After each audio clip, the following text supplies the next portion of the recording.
Hello, hello, and welcome to episode 147 of the Compassion and Cucumbers podcast.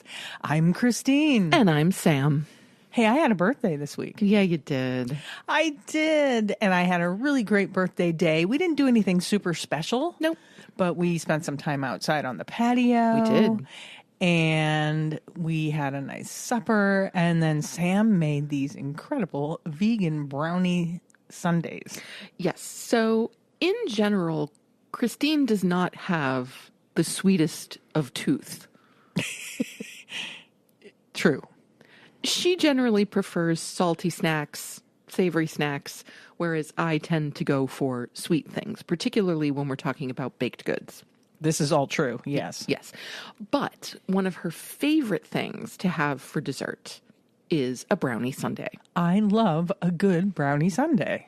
So, since Christine made no special requests for her birthday whatsoever, I offered to take her out to lunch. I offered we could go spend the day somewhere, and she was not feeling it. So instead, I just decided, all right, well, we're going to make her a good dessert.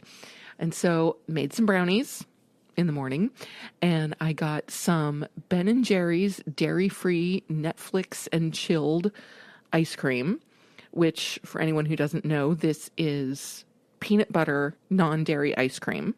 Right. With pretzels and peanuts and brownie chunks.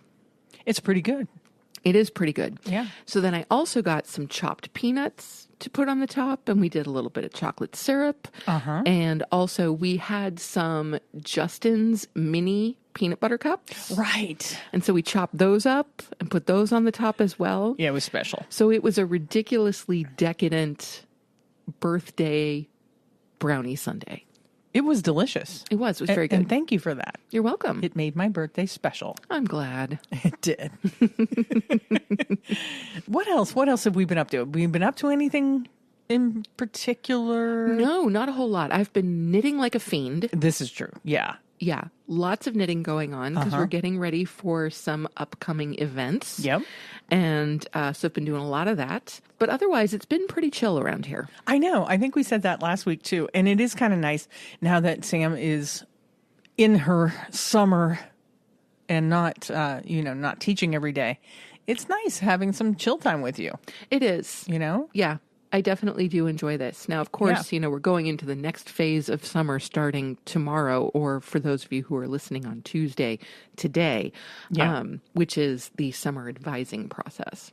Right. But, beyond that, it's nice that you have some time off. Oh, yeah. It's great. I love it. Yeah. No complaints here. We wanted to talk a little bit about a kind of a moral quandary that we're going through right now. Yes. And honestly, this is a moral quandary to the degree that I wish we could call the Bearded Vegans. Right. The Bearded Vegans, if you're not familiar, used to have their own vegan podcast, which we loved and adored. Actually inspired our podcast.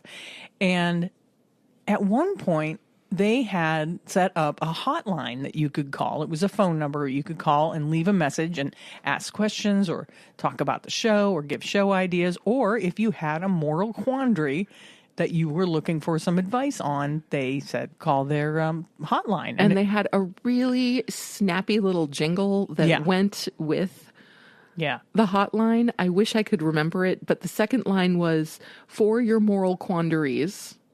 And then it's call something 27 Beardo. Right. And I loved this little jingle so much, and it just kills me that I can't remember it word for word anymore. I know. And I don't think you can find it anymore because the Bearded Vegans have since quit their podcast after putting 6 years into their show. I miss them. Yeah. They were so good. So good. I think their episodes are still available out there if you want to listen to them. I looked on the website, and I went to the podcast page, and clicked on it, and things came up, but I wasn't able to click on anything. Oh. It was strange. Well, we'll have to look into that. We'll report back on it. It was something I'd never seen before. It was weird. Okay, but back to our moral quandary. Yes, please. Yeah. I'm sorry, I digress. So, a vegan restaurateur in our area who, let me preface this, is vegan for health reasons, not ethical reasons, who runs a restaurant that we love love their food, some really great stuff. Recently has started doing a barbecue out behind their restaurant where they're cooking animal products. Yes. Once a week, outside of his restaurant, under a tent, they cook chicken and beef and pigs and animals on a barbecue. Now, they have been completely transparent about the fact that they're doing this because they're struggling financially. Yeah, financial issues. And that they were hoping to bring in a little bit more money. And of course, the vegan community in the Buffalo area is upset about it. Mm-hmm. And we're upset about it.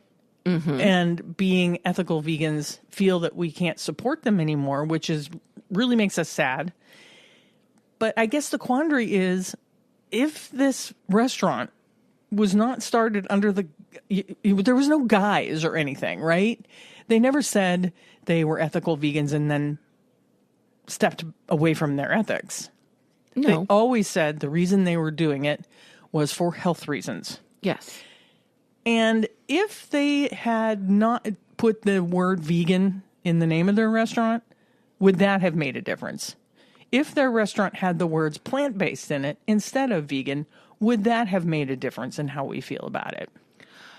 I think a couple of different ways about this. I have not come to a resolution in my own brain and my own heart about this. I'm still rather conflicted. Right. Because unlike the other instance of this that we've had in the Buffalo area recently, yeah, this is not someone who was basically pulling the wool over the vegan community's eyes for a number of years. Yeah, not at all. And then backtracking and saying, oh, but we always planned to introduce animal products. Yeah, this is a completely different situation. The owner and operator of this organization, of this restaurant, also has never touted themselves as being particularly interested in reversing animal cruelty or in forwarding animal liberation. No. Nothing to do with that. The sole reason for the restaurant is that they came to a realization about how much healthier vegan food is for the human body. Right. And wanted to provide healthier options for their community. That's right. And I don't think anybody has an objection to that. So can we say that this is an unethical move? Well, it depends on the ethics you're talking about. According to our ethics, yes. Yes, but our ethics may not be their ethics. Exactly. And so if they are remaining true to their ethics, then there's not an ethical conflict. Therein lies the rub. And here's the other thing. So, well, actually, there are a couple of other things, but also, given that this is not a complete and total 180. No animal products are being brought into the restaurant. I mean, they're not cooking any animal products in the restaurant. Correct. So there's no potential for cross-contamination. Right. It's only happening one day a week as opposed to every day. It's like we can keep explaining what's happening, but it doesn't change the fact that in our hearts, it makes us feel like we can't support them. Well, but then comes the question, but we do go to restaurants that are not fully vegan and that have animal products on their menus 7 days a week. Right. But how is going to an omnivore restaurant that serves animal products all the time better than going to a formerly all vegan restaurant that is serving animal products 1 day a week? Right. I guess the difference is one is a step forward where one seems like a step backwards. And I agree with that, which is why I'm still conflicted. Yeah. Because honestly, it's not better. I think we can agree 100% that given the choice, we would much rather support fully vegan restaurants.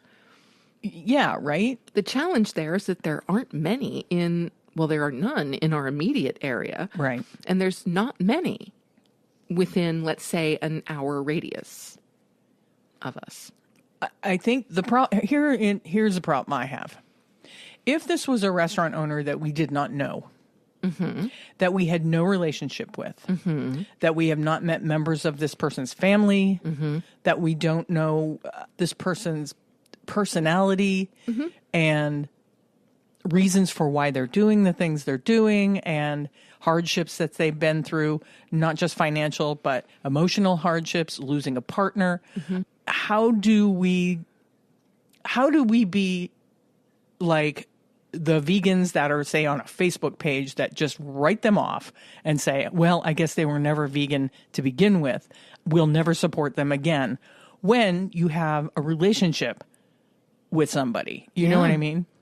And you don't want them to suffer for what you might think is a really bad mistake. Yes. Well, I think we can go back to something that I said last week. The idea that you can respect a person for their whole self without respecting a specific choice. Yeah, but I'm not talking about respect. I'm talking about support, financial support. Now, are you going to go and buy a vegan sandwich knowing full well he's going to use some of that money to go and buy beef ribs? Well, I'd still almost rather give that money to him than to some omnivore restaurant that's going to be selling animal flesh every single freaking day. Yeah. It's a tough one. It's a quandary. We would like your input on this. If you have any kind of idea, you just tell us what you would do. Yeah. I think the easy thing for most vegans to say is, that's it. I can't support them anymore. Right? That's the easy thing to do. It is. And I suppose it would be easier if we didn't know the owners of this restaurant. It would be easier for us to just write them off. Maybe. So anyway, wanted to share a little bit of that quandary and maybe get a little input from some of you. Yeah. What you would do if you were in our situation. Yeah. How would you react? Would you still support them? How, what, I don't know. What would you do?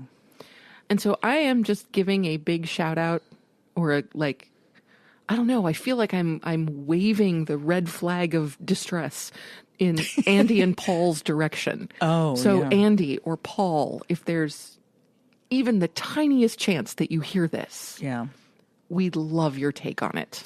Well, we can always ask Andy or Paul. We can. I'm in contact with both of them. Awesome. So, as a matter of fact, I was just watching Paul play a video game on Twitch the other night. Oh, that's right. You were. Yeah. Because I leaned over and I'm like, what are you doing? I'm watching Paul Steller play, I don't even remember the name, but one of those RPG games on Twitch. Anyway, maybe we'll reach out to them and see if maybe they have some insight. Some advice yes. on the situation. Yeah. Yeah, we'll have to report back on that. We will. Yeah. In the meantime, we have a recipe. We have not one, not two, but 3 recipes. It's a 3-fer this week. So here is this week's Vegan Cookbook Challenge recipes of the week.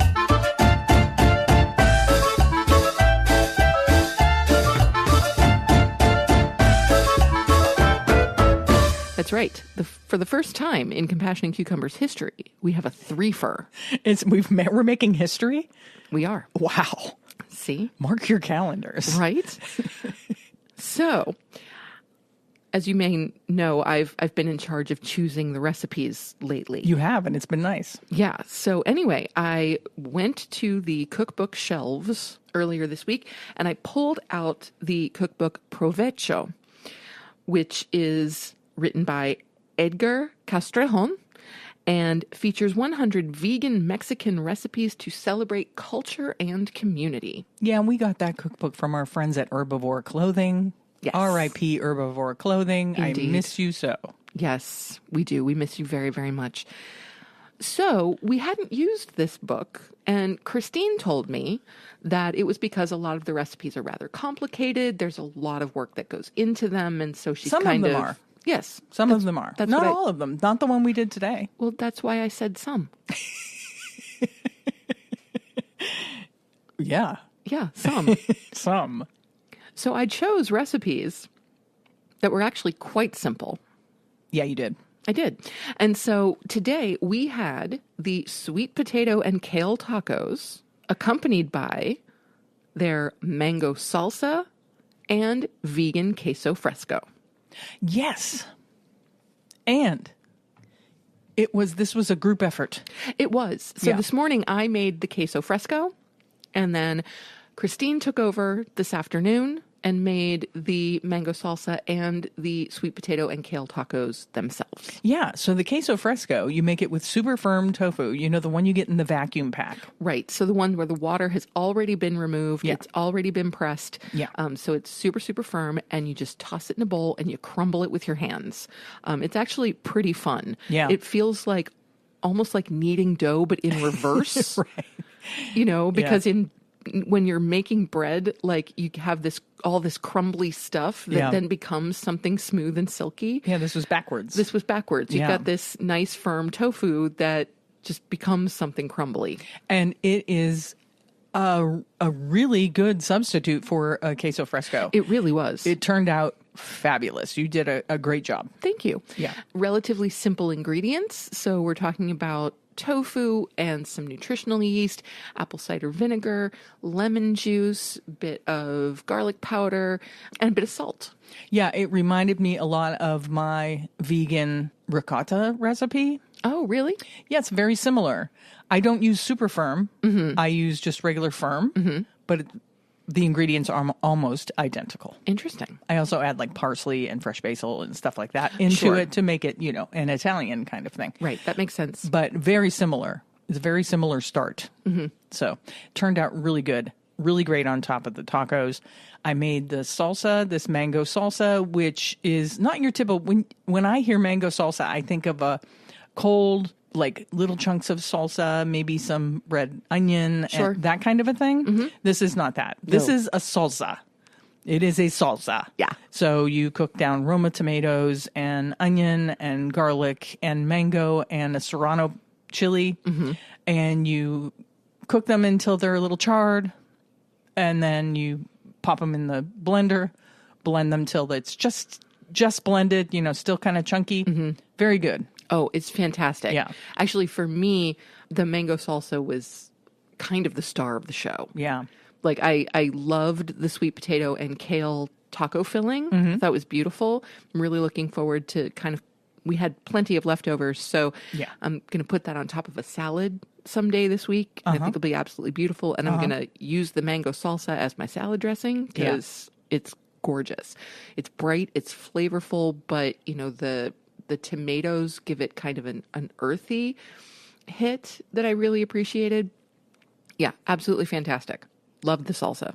Yeah, and then the filling, which is the sweet potatoes and kale, pretty straightforward. Just a lot of spices, cubed sweet potato, some onion, and then you toss the kale in at the end.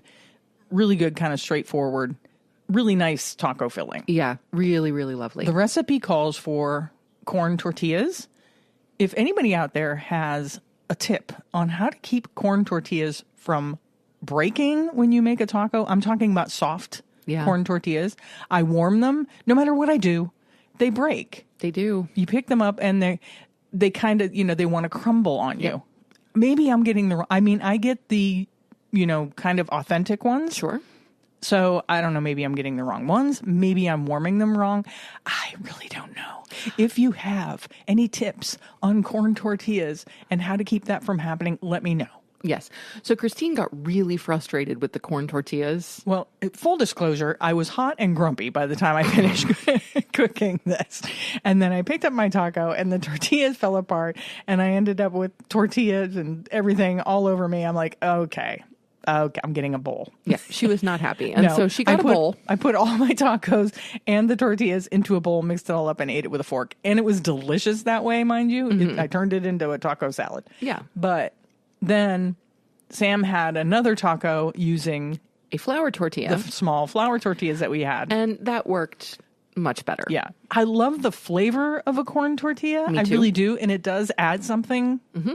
But I have yet to find a corn tortilla that doesn't do that. Yeah. As a delivery system, the flour tortillas are far more effective. Yeah, far superior. Yeah.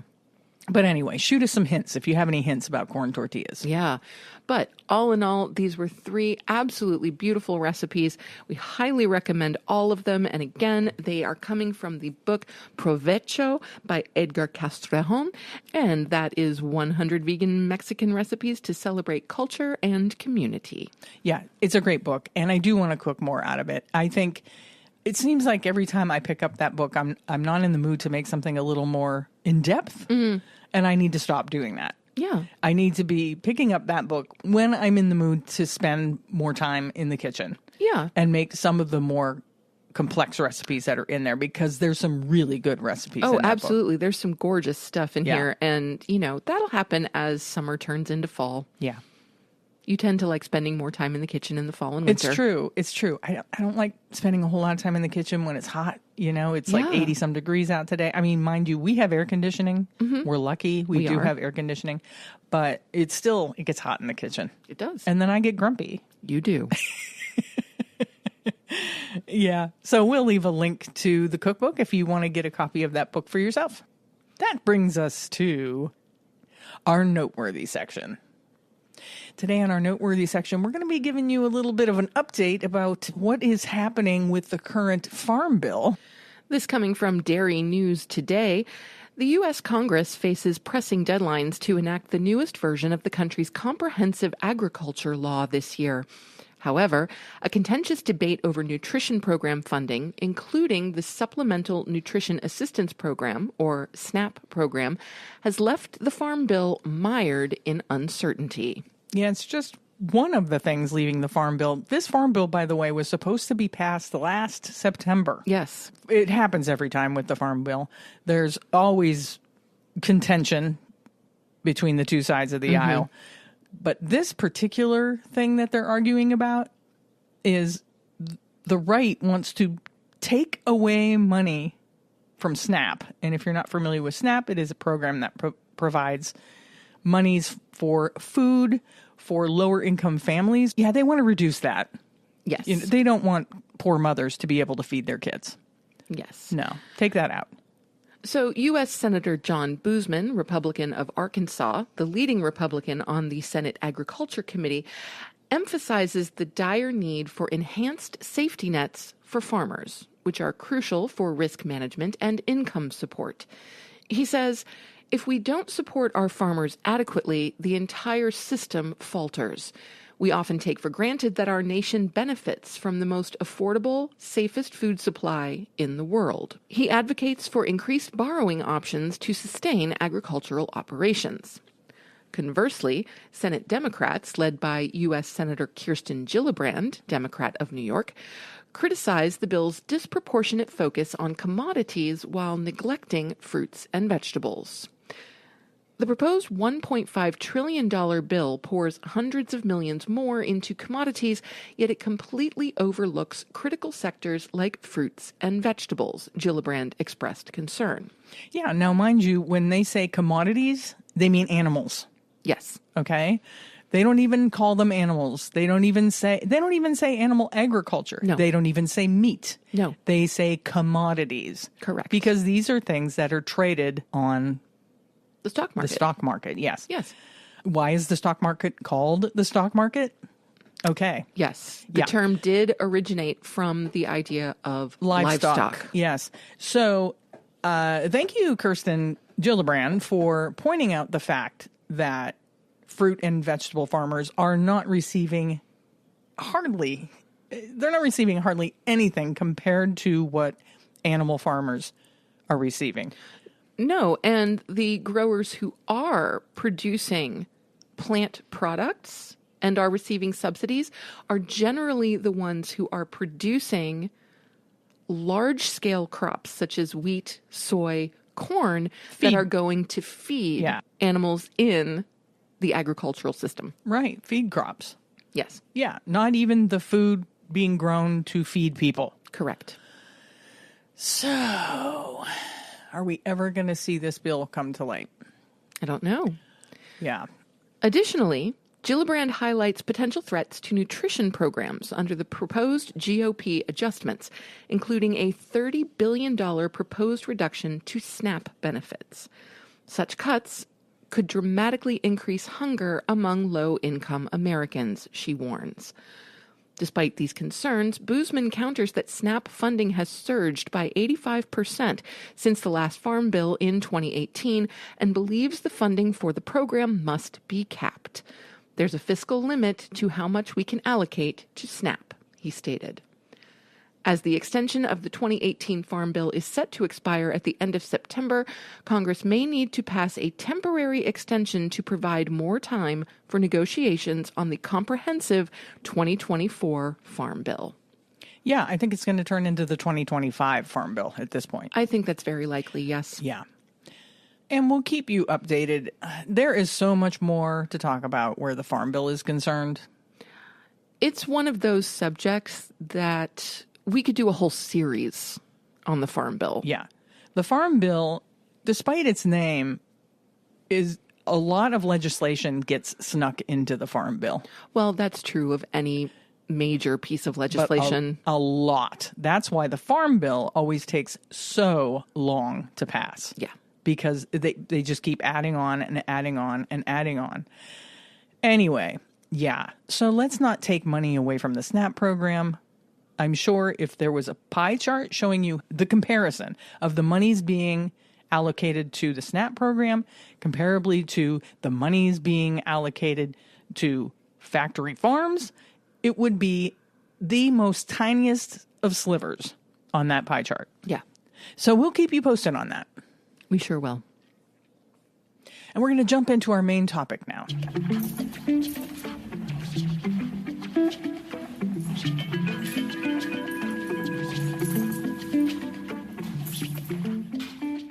Our main topic this week is global veganism possible? Seth Milstein of Sentient Media asks just that question. Is global veganism even possible from a nutritional and agricultural standpoint? As worldwide demand for meat and dairy continues to grow, so does the volume of evidence showing that animal agriculture, in its current form, is wreaking havoc on the environment. The meat and dairy industries are harming the planet, and some consumers looking to reduce their own impact have turned to veganism. Some activists have even suggested that everyone should go vegan for the planet's sake. But is global veganism even possible from a nutritional and agricultural standpoint? If the question seems like a far-out proposition, it's because it is. Veganism has attracted more attention in recent years, thanks in part to advancements in lab-grown meat technology. However, it's still not a very popular diet, with most surveys pegging vegan rates somewhere between 1% and 5%. The prospect of billions of people voluntarily deciding to jettison animal products from their diets seems, at best, vanishingly unlikely. But just because something is unlikely doesn't mean it's impossible. Taking a closer look at the barriers to changing what we eat in big ways might shine a light on what it would mean to change them in small yet beneficial ones. Whether our planet remains hospitable is as high stakes as it gets, and so it's worth at least investigating whether, in practice, it would be possible for the world to subsist on a plant-based diet. I think it's completely possible for the world to subsist on a plant-based diet, especially if we start allocating funds out of the Farm Bill to growers who are providing those foods. Look at you making all kinds of connections between different sections of the show. Yeah. So why are we even asking this question? Well, the viability of worldwide veganism is worth interrogating. Primarily because animal agriculture, as it's currently structured, has a catastrophic and unsustainable impact on the environment. This impact includes not only greenhouse gas emissions, but also land use, water eutrophication, soil degradation, biodiversity loss, and more. Here are a couple of fast facts. Between 11 and 20% of all greenhouse gas emissions worldwide come from animal agriculture. Around 135 species of animals go extinct every day due to deforestation, and the chief driver of deforestation is meat production. 135 species of animals go extinct every day. There's probably species we don't even know exist that have gone extinct. Oh, yes. Before they've been discovered. Oh, yes. Given that I believe the number is, it's thought that we've only discovered about 5% of the species that actually exist on the planet. Right. And most of the species that we have not yet discovered are living in rainforest climates like the Amazon, which of course is where a lot of this deforestation is going on. Yeah, and I think that's something that environmentalists don't often consider, the fact that deforestation is happening because of the meat and dairy industry. Right. Around 16,000 people die every year from the air pollution caused by livestock farms and the production of livestock feed. Livestock grazing has degraded between 20 and 35% of the world's pasture lands. The USDA has allowed major beef producers to market their products as climate-friendly, despite beef being one of the most environmentally damaging foods to produce.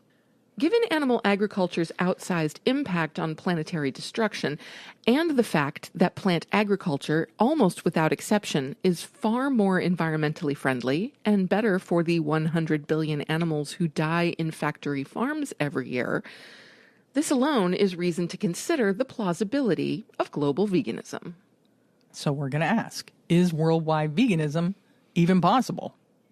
While the prospect of everyone eating plants might seem relatively straightforward, decoupling an industrial food system from farm animals is trickier than it sounds, for a number of reasons. Let's take a look at some of them. Yeah, I want to know the reasons, because this is what people argue. If everybody goes vegan, what happens? What happens to the animals? We'll be overrun with cows. Right. Do we have enough land for everyone to eat vegan? Feeding a vegan world would require us to grow many, many more plants than we do now. Is there enough suitable cropland on Earth to do that? More specifically, is there enough cropland to meet the nutritional needs of Earth's population through plants alone? Yes. The answer is yes. There is. Because plant agriculture requires far less land than animal agriculture. This is true in terms of the land required to produce 1 gram of food, and it remains true when taking nutritional content into account. This is most striking for beef and lamb, which are by far the most land-intensive meats to produce. It takes around 20 times as much land to farm 100 grams of beef protein as it does to produce 100 grams of protein from nuts, the most land-intensive plant protein to farm. Cheese requires 1/4 as much land as beef to produce an equivalent amount of protein, and yet it still requires almost 9 times more than grains. There are a few minor exceptions to this. Nuts require slightly, around 10%, more land to farm than poultry meat, and fish of all kinds require less land to farm than almost any plant, for obvious reasons. These edge cases notwithstanding, farming plant-based protein is far more efficient than farming meat-based protein from a land use perspective. Yeah, and let's just take into account when they're talking about how much land it takes to farm poultry meat, that poultry meat is farmed in giant buildings where they're crammed in 10,000 chickens in one little building. Yes. Of course they're not taking up as much land. But also, those animals aren't living the way they're supposed to be living. No, they're not. So whether they're being held in CAFOs or they're being kept in battery cages, the chickens are not taking up the space they should be taking up. Right. So if we're talking about the humane production of chicken flesh, which really is a misnomer because there is no such thing as humane slaughter. Right. then we're not... You can raise them humanely, but you certainly can't kill them humanely. Correct. Yeah. Yeah. So chickens aren't taking up the space that they should be taking up. Right. To begin with. The same dynamic is true when comparing land use on a per calorie basis. And here, the differences are even more pronounced. Farming 100 kilocalories worth of beef requires 56 times more land than farming 100 kilocalories of nuts. 56 times. Wow. That's a big number. It is. And that's not everything. Roughly half of the world's habitable land is used for agriculture. About 75% of that is pasture, which is used for grazing by ruminant livestock like cattle, while the remaining 25% is cropland. At first glance, this might seem like an easy puzzle to solve. Just convert the pasture to cropland, and we'll have plenty of land to grow the additional plants needed to feed a vegan world. But it's not that simple. 2/3 of that pasture is unsuitable for growing crops for one reason or another, and thus can't be converted to cropland. And even if it was suitable for growing crops, it isn't anymore. Right. But this isn't actually a problem, because 43% of existing cropland is currently being used to grow food for livestock. Can we say that again? Yeah. 43% of existing cropland is not going to feed humans. It is going to feed livestock. Right. That's crazy. It's insane. It's such an unsustainable model. Yes. How long do we think we can do this, you know? Seriously. If the world became vegan, that land would instead be used to grow plants for humans to eat. And if that were to happen, we'd have enough cropland to grow the plants necessary to feed humans on Earth. And much of the rest could be rewilded or returned to an uncultivated state, which would be a massive boon for the climate. Yeah, absolutely. That's true because we'd actually have more than enough land. A fully vegan world would only require around 1 billion hectares of cropland, compared with the 1.24 billion hectares that's needed to sustain our planet's current diet. Add in the land savings that would come from the elimination of livestock pastures, and a fully vegan world would require 75% less agricultural land in total than the world we live in today, according to one of the largest meta-analyses of food systems to date. 75% less agricultural land in total. Amazing. Yeah. Absolutely amazing. Yeah. So then they ask, would people be less healthy in a vegan world? Now, we know the quick answer to that is, of course not. No. Let's get one thing out of the way first. It's entirely possible for humans to get all of the nutrients they need from a vegan diet. One easy way to see this is to note that vegans do exist. If animal products were necessary to human survival, everyone who became vegan would quickly perish of nutritional deficiency, and that doesn't happen. But that doesn't mean everybody could easily just go vegan tomorrow and call it a day. They couldn't, because not everybody has equal access to the foods required to sustain a plant-based diet. Around 40 million Americans live in so-called food deserts, where access to fresh fruits and vegetables is severely limited. And for them, adopting a vegan diet is a much bigger undertaking than it would be for someone who lives in, say, San Francisco. Absolutely. We're talking about they have to find transportation to a grocery store, which is probably 6 to 10 miles away, right? Yes. Then they have to cart those groceries back either by bus or some other way. Yeah, the food desert issue is something that needs to be addressed. It's huge. For sure. Again, 40 million Americans, and I don't think it will surprise anyone listening to know that the vast majority of people who are subject to food deserts are lower income, are in communities of color. Mm-hmm. And so, again, it just shows kind of the institutionalized racism that exists within our system. Absolutely. So, also something that really, really needs to be addressed. And just to bounce back to the Farm Bill situation, So on top of living in a food desert, now Take away the SNAP benefits. take away some of the money that we have to spend on healthy foods. Right. Yeah, just take it away. Yeah. Makes so much sense. Yeah. I tell you. In addition, meat consumption itself isn't equal around the world.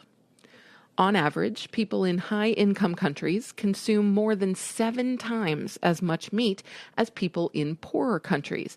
So transitioning to a vegan diet would require some people to make a much bigger change than others. In the eyes of many, it's not quite fair for those who consume the most meat to dictate the diets of those who consume the least. So any transition to global veganism would have to be an organic, ground-up movement as opposed to a top-down mandate. As with any change in our world, it has to be grassroots. It has to be from the ground up because the people on the top don't want that change. Right, but it's the people at the bottom who suffer the greatest consequences of the choices made by those at the top. Absolutely. In every instance. Yeah. So there's that. But study after study shows that a diet that's good for the planet's health is also good for personal health. Plant-based diets, regardless of whether they're vegan, vegetarian, or simply plant-heavy, are associated with a number of positive health outcomes, including lower risks of obesity, cancer, and heart disease. They're also high in fiber, an oft-neglected nutrient that over 90% of Americans don't get enough of. Yeah, let's pause there for a minute because the powers that be are constantly touting protein. Everybody has to get enough protein, but Sure. they never tell you that 90% of the population is not getting enough fiber in their diet. That's right. No, let's have ads for pork. Let's have ads for eggs. Let's have ads for milk. But let's not mention the fact that nobody's getting enough fiber in their diet, right? Yes. And when someone goes to a physician and they discover that there is not enough fiber in the diet, what do? Do they encourage them to eat more fruits and vegetables?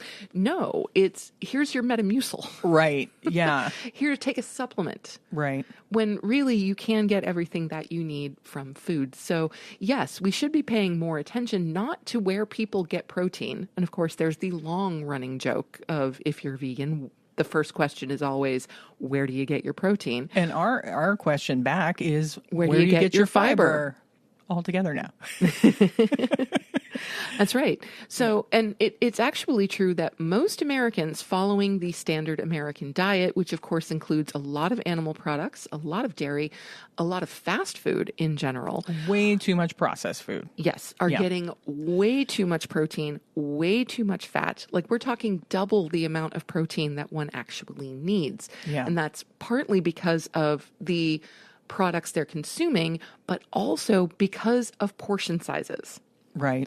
Portion sizes in the Western world and in the United States specifically have become so big. Yeah. Supersize it. Yes, that the amount of macronutrients being consumed, and by macronutrients we're talking about protein, carbohydrates, and fat, Right.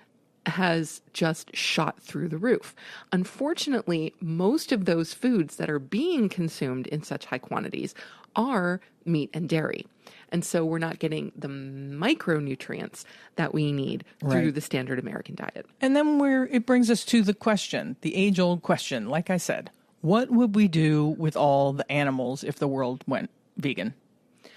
Well, at any given moment, there are around 23 billion animals living on factory farms, and it's reasonable to wonder what would happen to all of them if animal agriculture was eliminated. It's impossible to answer this question without a healthy dose of speculation, but one thing's for sure. It wouldn't be practical to release 23 billion farm-raised animals into the wild at once. Yep, that would be a terrible calamity. Yes. For the animals and for people. Absolutely. It would be terrible idea all the way around. I don't think anybody wants that. Yes. For this reason, a transition to worldwide veganism would have to be gradual, not sudden. Such a hypothetical phase-out has been referred to as a just transition by its advocates, and it might look something like the world's slow transition from horse-drawn carriages to cars. But even a just transition wouldn't be easy. The production of meat and dairy is deeply intertwined with our food systems, our politics, and the global economy. Meat is a $1.6 trillion global industry. And in the U.S. alone, meat producers spend over $10 million on political spending and lobbying efforts in 2023. As such, eliminating meat production globally would be a seismic undertaking, regardless of how long it took. Yeah, I think you'd have to start first with, okay, politicians, you need to start finding your money someplace else. Certainly. Right? Yeah. You need to stop counting on the money that's coming from the agriculture industry, the NRA. Why don't you start trying to get your money like the rest of us do? Yeah, no? And if you need money, start a GoFundMe and see who kicks a little money your way. You know what I'm saying? Seriously? You're suggesting a GoFundMe for the U.S. government? Look, for people running for political offices, yes, I am. They get paid. Well, that's what their campaigns are. They're essentially GoFundMes. They are. But GoFundMes aren't in any way regulated. No. Right. So then campaign finance becomes a big issue. Not like it's already not a big issue. I'm not saying. I mean, I was being facetious. I know, but I'm just saying. Yeah. You know you can't pull that without me playing devil's advocate. I know. Anyway, what would a vegan world look like? Let's get back to the point. Okay. So a vegan world would be so radically different from the one we live in now that it's difficult to say with certainty what it would actually look like. But we can draw a few tentative conclusions based on what we know about the current impacts of animal agriculture. If the world were vegan, around 3 billion hectares of land would be freed up for other purposes. Annual greenhouse gas emissions would fall by 6.2 billion tons. Wow. At least 2.11 million additional hectares of tropical rainforest would be preserved, that is, not deforested, every year. 2.11 million hectares of tropical rainforest. And around 100 billion fewer animals would die every year. Some of these impacts, specifically the reduction in greenhouse gas emissions and deforestation, would have significant ripple effects. Fewer greenhouse gas emissions would bring down global temperatures, which in turn would lead to cooler oceans, more snowpack, fewer melting glaciers, lower sea levels, and less ocean acidification. All of which would be fantastic environmental developments with their own positive ripple effects. A reduction in deforestation, meanwhile, would help put a halt to the rapid reduction in biodiversity that the planet has seen over the last several hundred years. Since 1500 AD, entire genuses have been going extinct 35 times faster than in the preceding million years, according to 2023 Stanford study. Because Earth's ecosystem needs a healthy balance of life forms to sustain itself, this accelerated rate of extinction is destroying the conditions that make human life possible, the authors of the study wrote. In summary, a vegan world would have clearer skies, fresher air, lusher forests, more moderate temperatures, less extinction, and much happier animals. So I guess the answer to the question, can the world go vegan, is absolutely. Yes. The answer is yes. Is it going to be difficult? Absolutely. Yeah. It's not simple. Yeah. There's a lot of complications to be taken into consideration when you're talking about shifting to an entirely vegan world, but it is feasible. It's totally feasible. And, you know, there's that whole thing where there's a will, there's a way. Right.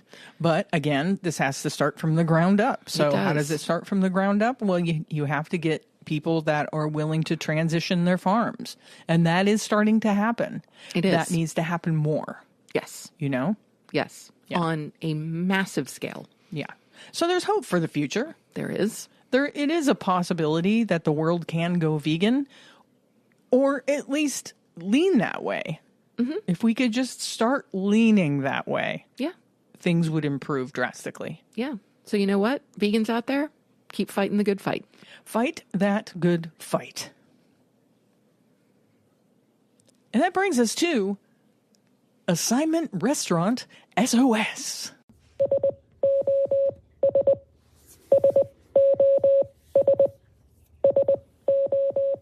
This week's restaurant for Assignment Restaurant SOS is Earthy Picks Orlando. Gustavo Lamas nominated Earthy Picks, located in downtown Orlando at 420 East Church Street, number 114, Orlando, Florida, 32801. They serve vegan Latin food with flair. I'm really sorry I didn't know about this place the last time we were in Orlando. Right? Right? Yeah. I know. I want to look at Earthy Picks menu. Go for it. First of all, beautiful website. A new vegan cafe Oh, yeah, with gorgeous. a Latin twist is ready to nourish your body. Oh, so maybe they weren't in existence when we were last in Orlando. That's possible. It's been a couple of years. Yeah, I'm not sure. Let's see if it says. No, it doesn't say. I was hoping it would say on their About Us page when they Yeah, that's where I'm found looking it, to. but they did not. So let's take a little look at their menu. The photos are beautiful. The food looks beautiful. The very first thing on their menu is a bowl they have that's called Crazy About You Bowl, which I love. Mixed greens, black beans, jasmine rice. They do a Beyond Meat grill with onions, Latin spices, sweet plantains, fresh pico de gallo, avocado, cilantro. I'm there. Oh, yeah. I'm there. I'm completely about all of this. Like, I'm sorry, but the new age burrito, organic mixed greens, quinoa and black beans, crispy onions, maduros, avocado, cilantro, aioli, spicy mayo, served with plantain chips on the side. I'm there. Yeah. Like, oh, it just looks so beautiful. And look at this. Eggs and cheese, both spelled with a Z. Croissant sandwich. Well, there's no question about what Christine would be having. That's what I would get. Scrambled tofu with green onions and tomato, cheese, croissants, and avocado. And they've got some beautiful looking smoothies and other beverages. Colombian lemonade looks absolutely fantastic. And of course, some cold pressed juices. They also do an all day brunch on Saturday and Sunday. And oh my gosh, the empanadas. I was just going to say, look at the empanadas. I love a good empanada. They look so good. So these are corn empanadas stuffed with lentils, potato, and guiso, served with ají on the side. They look fantastic. They also do some toasted tostadas and revolutionary tacos, which are romaine tacos filled with house-made raw taco meat. That's sunflower seeds, hemp seeds, and carrots, topped with house-made cashew queso cream and pickled cabbage. Ooh, that sounds like a nice light meal, it doesn't does. it? That sounds really good. And tostadas. Oh, yeah. Sounds absolutely fantastic. Yeah, if we're ever in Orlando again, we will definitely be looking up Earthy Picks. Yeah, and I'm sure we will. Like, the last time we were in Orlando, we were talking about we have to come back, but in January. Yeah, we were there. We were in June. It was June and it was 98 so degrees. Hot. It was ridiculously hot. I mean, it's Florida. You don't go to Florida in the summertime. What were we thinking? I don't know. It was a family trip. It was. We didn't have a choice. No. Anyway, so yes, Earthy Picks is open. Looks like 11 a.m. to 7 p.m. Saturday and Sunday, and 12 to 8 during the week. They are closed on Mondays. Yep. But it looks absolutely gorgeous. So if you are in the Orlando area, get thee to Earthy Picks. Yes, and thank you, Gustavo, for nominating Earthy Picks. And don't forget to submit your favorite vegan restaurant for our Restaurant SOS series. It's tough out there, people. It is. People are having a hard time with small businesses. People are struggling, and especially vegan businesses are struggling. So send us your favorite vegan restaurant. Tell us where they are, what your favorite meal is there, and we'll add them to our list. We sure will. It's time for our favorite portion of the show. Must be listener shout out time. It's listener shout out. Just want to give a shout out to all my fans watching. I love you guys. I love you. This week's listener shout out goes to Sue Scher. Sue recently sent us the kindest email to let us know that she's a listener and that she loves the show. She says as a vegan of 13 years, she still manages to learn things she didn't know. Thank you so much for your email, Sue. It means the world to us. And thanks for listening. Yeah, thanks for listening, Sue. And thanks again for that email. And yes, we too are learning things from our show. We learn so much for researching and developing this show. We do. It's great. And please send us your t-shirt size and your address so that I can send you a CNC swag bag, and thank you for your support. You can text us that information by using the link in our show notes, or you can email us at compassionandcucumbers@gmail.com, or simply DM us on Facebook or Instagram. And for the rest of you out there, we do need more entries for shout-outs, so come on, bring them on. If you want a listener shout-out, please text, email, or DM Christine. Let us know what you think of the show and tell us a little bit about yourself. You can also nominate someone else for a shout-out. Yeah, Nominate your favorite vegan. Yeah, please do. And don't forget that a shout-out enters you into our Mise en Chef Knife giveaway later this year. It's time for our Vegan Org of the Week. This week, we are celebrating the Open Sanctuary Project. This is a fantastic organization that gives information to people who want to start animal sanctuaries. Gorgeous. Right? Yes. The Open Sanctuary Project was originally envisioned by Shailene and Shilpi Shah in 2015. Shailene and Shilpi were seeking online information covering farmed animal sanctuary operation and resident care standards prior to founding Love and Arms Animal Sanctuary, and were surprised to find reliable, compassionate information quite difficult to come across. 3 years later, the Open Sanctuary Project, Inc. was formally launched as a fully independent organization under the direction of Mackenzie Griffler, executive editor. Since 2018, the Open Sanctuary Project has been researching sanctuary models and needs, conferring with sanctuaries, animal advocacy, and nonprofit experts across the world, and developing resources to help animal sanctuaries have all the tools and information required to help their organizations thrive. Their resources have been put into use and endorsed by animal sanctuaries and animal rescues worldwide. The Open Sanctuary Project is a freely accessible, always growing digital guide for any resources or information you need in order to responsibly create and successfully manage an animal sanctuary, or to provide the best possible care to animals in order to help them live long, healthy, happy lives free of exploitation. For more information on their work, go to opensanctuary.org. Yes, if you ever considered starting your own animal sanctuary, and I'm sure some of you have. Can we start an animal sanctuary? Sure. Please send your money to... No, but if you are considering opening an animal sanctuary, check out the Open Sanctuary Project's website, because there is a huge amount of information on there. Wonderful resource. It's time to wrap this baby up. Go for it. Please join the Agriculture Fairness Alliance's Vegan Voter Hub. The link is always in our show notes. They need your information so that when they're lobbying in D.C. on this current farm bill, they can tell the politicians involved with the farm bill, here's how many vegans are in your state, in your jurisdiction. We want our voices to be heard. So click that link. Subscribe to our show on your favorite podcast app and subscribe to our YouTube. Leave us a rating and a review. If you want to support the show, you can always join our Patreon community. You get access to all the recipes in our From Our Vegan Kitchen series, and we're working on more patron-exclusive content. That's right. Don't forget, you can text us using the link at the top of our show notes. You can text us show ideas, recipes, cookbook recommendations, or just to say hello. And with that, it's time to sign off. You have just listened to episode 147 of the Compassion and Cucumbers podcast, and there's nothing left to say but where cukes and compassion are always the fashion on the podcast. Thanks, James. Have a great week, everyone. We'll talk to you next Tuesday. We love you. We really do. Bye-bye. The end.